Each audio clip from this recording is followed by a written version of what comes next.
Hello दोस्तों, मैं हूं रंजीत सिंह। आपके अपने यूट्यूब चैनल मैथ हो गए पर आपका स्वागत है।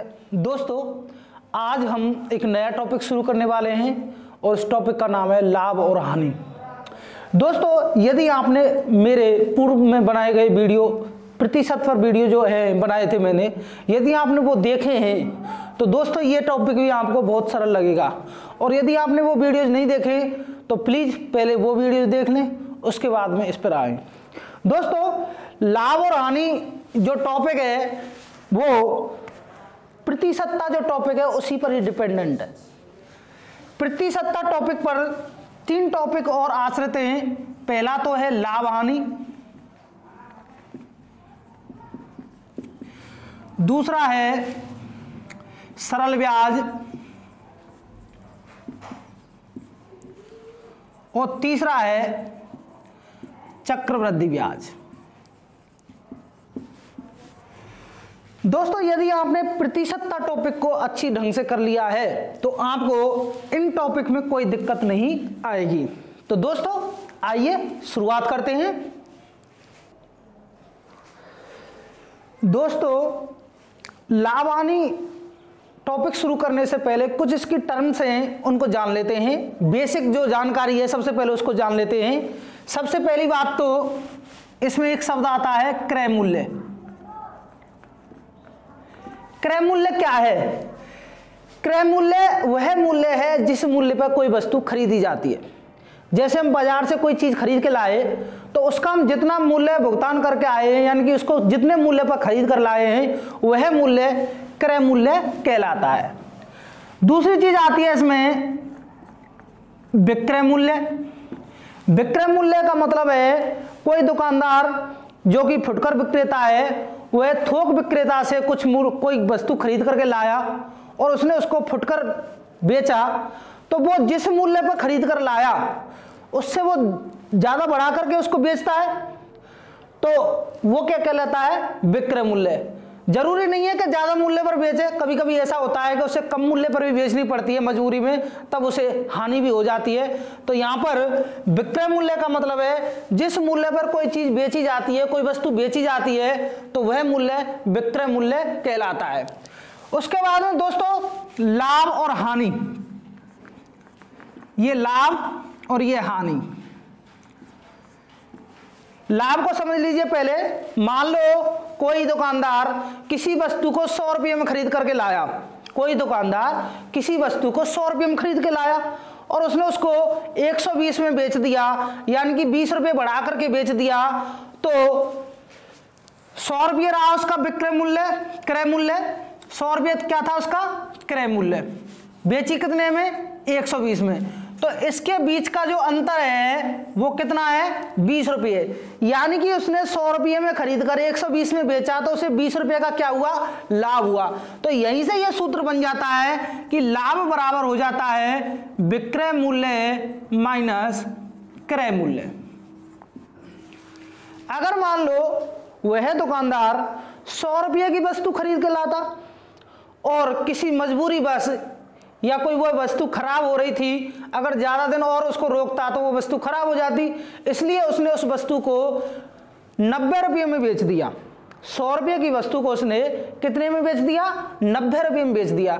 अगर वो उसको 90 रुपये में बेचता है तो उसको कुल मिलाकर कितने का हानि होती है? 10 रुपये का हानि होती है। इसलिए सूत्र बन जाता है कि हानि बराबर होता है क्रय मूल्य माइनस विक्रय मूल्य। तो दोस्तों इन 4 टर्म्स को आप समझ गए होंगे। क्रय मूल्य उसे कहते हैं जब कोई वस्तु जिस मूल्य पर खरीदी जाती है वह मूल्य क्रय मूल्य कहलाता है। कोई वस्तु जिस मूल्य पर बेची जाती है वह विक्रय मूल्य कहलाता है। और लाभ उसे कहते हैं जब विक्रय मूल्य में से क्रय मूल्य घटा दें, और हानि उसे कहते हैं जब क्रय मूल्य में से विक्रय मूल्य घटा दें। अब आइए दोस्तों लाभ प्रतिशत और हानि प्रतिशत कैसे निकालते हैं। लाभ प्रतिशत और हानि प्रतिशत कैसे निकालते हैं? दोस्तों, लाभ प्रतिशत निकालने के लिए जो लाभ हुआ है वो किस पर हुआ है? क्रय मूल्य पर हुआ है। तो लाभ की गणना हम क्रय मूल्य पर प्रतिशत निकाल देते हैं, उसे ही लाभ प्रतिशत कहते हैं। यानी कि लाभ कितने का हुआ है? ऊपर बटे उस वस्तु का क्रय मूल्य कितना था नीचे और गुणा 100, यानी कि लाभ बटे क्रय मूल्य गुणा 100।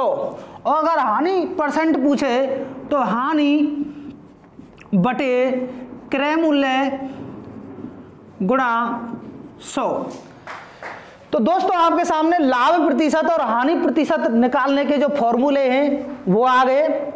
अब जान लेते हैं हम कि क्रय मूल्य दिया हुआ है, क्रय मूल्य दिया हुआ है, लाभ प्रतिशत दे रखा है या हानि प्रतिशत दे रखी है, तो विक्रय मूल्य कैसे निकालते हैं।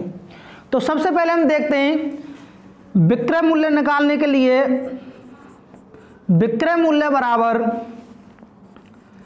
क्रय मूल्य गुणा 100 प्लस लाभ बटे 100।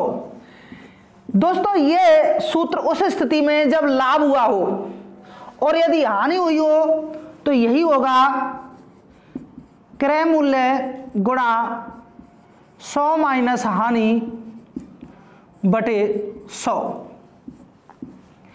अगर लाभ हुआ है, क्रय मूल्य दे रखा है, तो विक्रय मूल्य हम निकाल लेंगे क्रय मूल्य गुणा 100 प्लस लाभ बटे 100। और यदि हानि हुई है और क्रय मूल्य दिया हुआ है तो हम विक्रय मूल्य बराबर निकालेंगे क्रय मूल्य गुणा 100 माइनस हानि बटे 100। आइए दोस्तों अब हम निकालते हैं जब विक्रय मूल्य दिया हुआ हो तो क्रय मूल्य कैसे निकालें। दोस्तों कुछ नहीं है, अगर विक्रय मूल्य दिया है और क्रय मूल्य हमको निकालना है तो इसकी जगह विक्रय मूल्य लिख देंगे यहां गुणा, इसको उल्टा कर देंगे, बस कुछ नहीं करना है इसमें, 100 बटे 100 प्लस लाभ। और अगर हानि दे रखी है तो बस विक्रय मूल्य गुणा 100 बटे 100 माइनस हानि।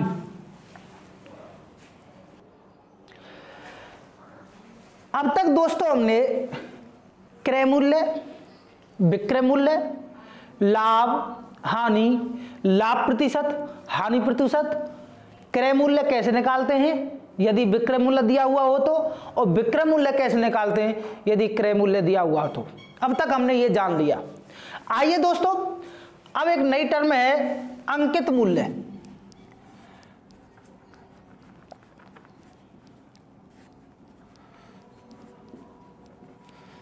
अंकित मूल्य डिस्काउंट या कह दें उसे बट्टा कह देते हैं, इनको भी जान लेते हैं। दोस्तों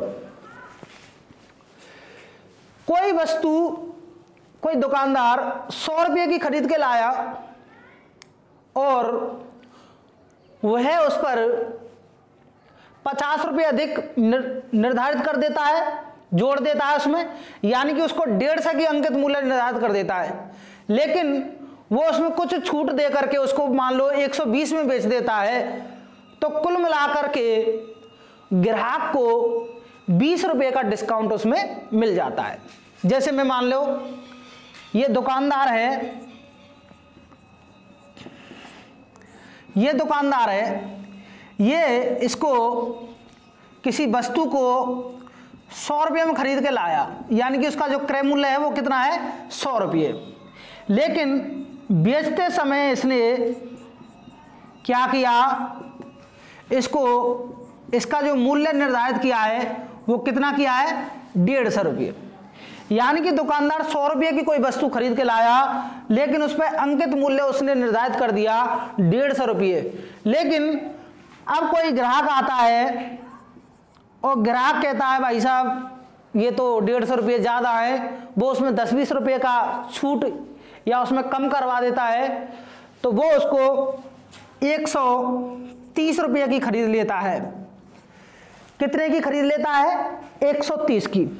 तो दोस्तों आप मुझे बताइए कि दुकानदार ने उस वस्तु को अंतिम रूप से कितने की बेच दिया है 30 रुपये की, यानी कि कुल मिलाकर के दुकानदार को 30 रुपये का लाभ हो गया है। कितने का लाभ हो गया है 30 रुपये का। अब बेचते समय जो ग्राहक है उसको क्या हुआ है भाई, उसने वो वस्तु 150 रुपये पर अड़ा हुआ था दुकानदार, लेकिन उसने 130 पर ली, यानी कि उसे कितने की छूट मिल गई, 20 रुपये की। कितने की छूट मिल गई, 20 रुपये की। यही छूट डिस्काउंट कहलाती है। यही छूट यानी कि दुकानदार द्वारा ग्राहक को जो छूट दी जाती है, कुछ पैसे का कम किया जाता है, वही छूट कहलाती है। तो आइए दोस्तों, इनसे संबंधित भी कुछ सूत्र बनते हैं।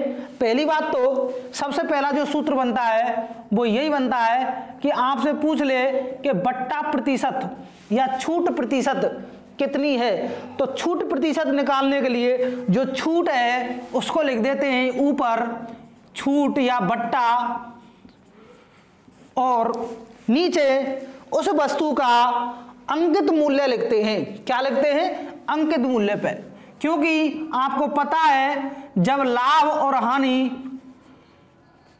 क्रय मूल्य पर होती है, ऐसे ही छूट या बट्टा भी अंकित मूल्य पर होता है या अंकित मूल्य पर ही दिया जाता है। इसलिए यह सूत्र बन जाता है कि बट्टा परसेंट बराबर छूट या बट्टा बटे अंकित मूल्य गुणा 100।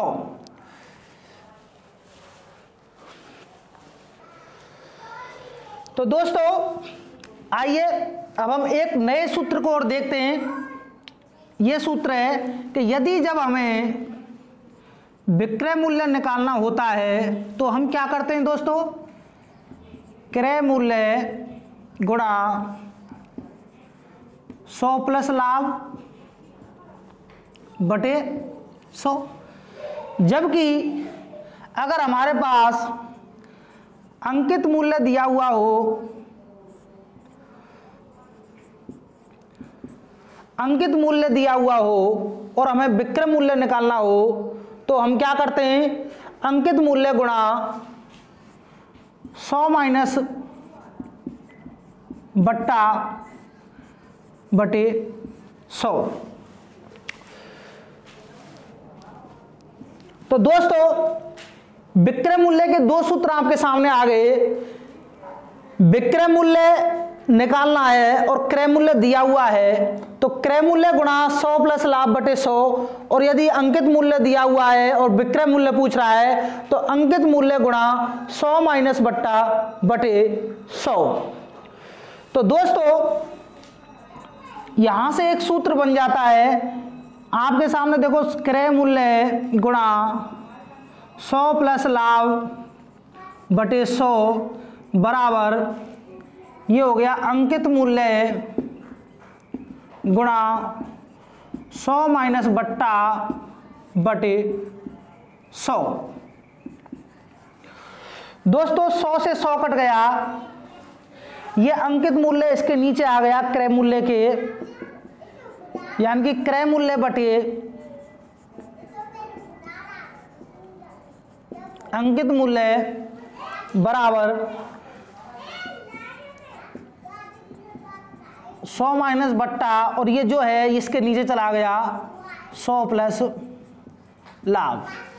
तो दोस्तों एक अंतिम सूत्र और आपके सामने बन करके आ गया कि क्रय मूल्य बटे अंकित मूल्य बराबर होता है 100 माइनस बट्टा बटे 100 प्लस लाभ। तो दोस्तों आइए अब कुछ बेसिक सवालों पर हम चलते हैं और उनको हल करने की कोशिश करते हैं। आइए दोस्तों, सवाल नंबर पहला है कि 630 रुपये में 12.5% के लाभ पर बेची गई किसी वस्तु का क्रय मूल्य ज्ञात करो। दोस्तों यहां दिया हुआ है विक्रय मूल्य, यहां दिया हुआ है विक्रय मूल्य बराबर 630 रुपये, लाभ प्रतिशत यहां दिया हुआ है 12.5%। तो दोस्तों इसको आप चाहो तो सूत्र से भी हल कर सकते हैं, और यदि आप इसे सूत्र से हल नहीं कर पाए तो एक अच्छा और शॉर्टकट तरीका भी मैं आपको बताऊंगा, लेकिन उससे पहले मैं आपको इसे सूत्र के जरिए हल करके बता देता हूं। हमें ज्ञात क्या करना है दोस्तों, हमें ज्ञात करना है क्रय मूल्य, हमको क्रय मूल्य ज्ञात करना है। और मैंने बताया था कि क्रय मूल्य बराबर जब विक्रय मूल्य दिया हुआ हो तो क्रय मूल्य बराबर विक्रय मूल्य गुणा 100 बटे, अगर लाभ है तो 100 प्लस लाभ, और यदि हानि है तो 100 माइनस हानि। तो यहाँ पर विक्रय मूल्य ऑलरेडी दिया हुआ है 630, और ये 100, और ये लाभ परसेंट है 12.5%। तो 100 प्लस 12.5 करेंगे तो कितना आ जाता है दोस्तों, 1 से 12.5, पॉइंट हट गया, ऊपर 10 का गुणा हो गया। अब इसको काट लेते हैं, 5 से काट दो, 5 दूनी 10, 5 दूनी 10 और 5 25, 5 से ये 2 बार कट गया। फिर हम काट देते हैं इसको 5 से, 5 चौके 20, 5 25, और 5 से ये 20 बार कट गया। फिर 5 से काट दिया हमने इसको, 5 चौके 20 और 5 नम्बे 45, 9 से इसको काट दिया, 9 7 63, 70 बार, यानी कि 70 गुणा 4 गुणा 2, 2 चौके 8 और 8 7 56, और ये हो जाता है 560 रुपये। कितना हो जाता है दोस्तों, 560 रुपये क्रय मूल्य निकल करके आ जाता है। दोस्तों इसी सवाल को मैं एक शॉर्टकट मेथड से कराने जा रहा हूं, यदि आपको अच्छा लगे तो उस तरीकों को अपना लेना, अन्यथा ये तरीका भी आपके लिए अच्छा ही है। दोस्तों प्रतिशत में हमने सीखा था कि यदि परसेंटेज में कोई वैल्यू दे रखी है तो उसे हमें फ्रैक्शन में बदलना होगा, यानी कि 12.5 है उसे हम फ्रैक्शन में बदलें तो ये हो जाता है 12.5 बटे 100। अगर हम इसको नीचे 10 कर दें तो देखो 25 पंजे 125 और 25 चौके 100, 5 दूनी 10, यानी कि कुल मिलाकर ये आ गया 1/8। कितना आ गया दोस्तों, 1/8।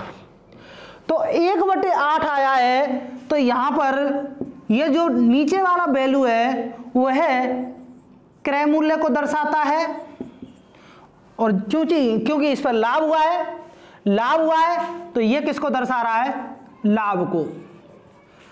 तो हमें इससे ये पता लगा कि 8 रुपये पर 1 रुपये का लाभ हो रहा है।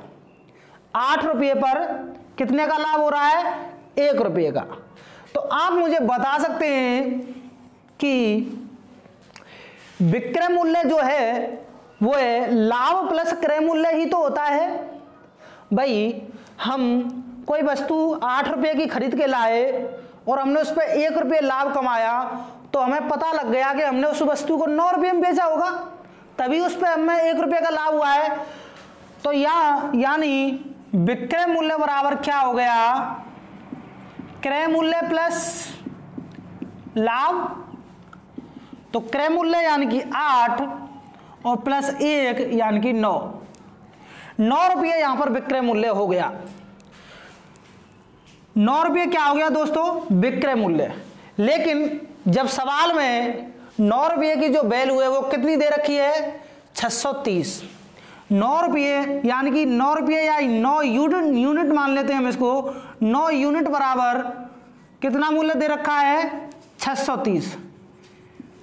9 यूनिट का मूल्य 630 रुपये, तब 1 यूनिट का मूल्य बराबर हो जाएगा 630/9 यानी कि 70। अब हमको क्या ज्ञात करना है, क्रय मूल्य ज्ञात करना है। तो 8 यूनिट की वैल्यू कितनी आ जाएगी, 70 गुणा 8 बराबर 560 रुपये। तो दोस्तों मैंने इसी सवाल को आपके सामने 2 तरीकों से हल कराया है। आपको जौन सा तरीका अच्छा लगे उससे आप इसको हल कर सकते हैं। आइए दोस्तों सवाल नंबर 2 पर कि 1470 रुपये में 16.2/3% के लाभ पर बेची गई वस्तु का क्रय मूल्य ज्ञात करो। दोस्तों इसे हम फ्रैक्शन मेथड से ही करेंगे। यहां पर दिया हुआ है विक्रय मूल्य बराबर 1470 रुपये। लाभ प्रतिशत आपके सामने दिया हुआ है 16.2/3%। 16.2/3% को यदि हम भिन्न में बदलें या फ्रैक्शन में बदलें तो ये आ जाता है 1/6। कितना? 1/6, 1/6। अब 1/6 में ये जो 6 है ये किसको दर्शा रहा है? क्रय मूल्य को। और 1 है ये किसको दर्शा रहा है? लाभ को। तो 6 और 1 7, यानी कि यहां पर 7 यूनिट की जो वैल्यू है वो किसके बराबर है? 1470 रुपये के। 7 यूनिट की वैल्यू 1470 रुपये के बराबर है, तो 1 यूनिट की वैल्यू कितने के बराबर आ जाएगी? 7 दूनी 14, 7 एकम 7, 210 रुपये के बराबर। 1 यूनिट की वैल्यू 210 रुपये के बराबर, तो 6 यूनिट की वैल्यू 210 गुणा 6, और ये हो जाता है 6 कम 6, 6 दूनी 12, यानी कि 1260 रुपये। यानी कि उस वस्तु का क्रय मूल्य कितना होगा? 1260 रुपये।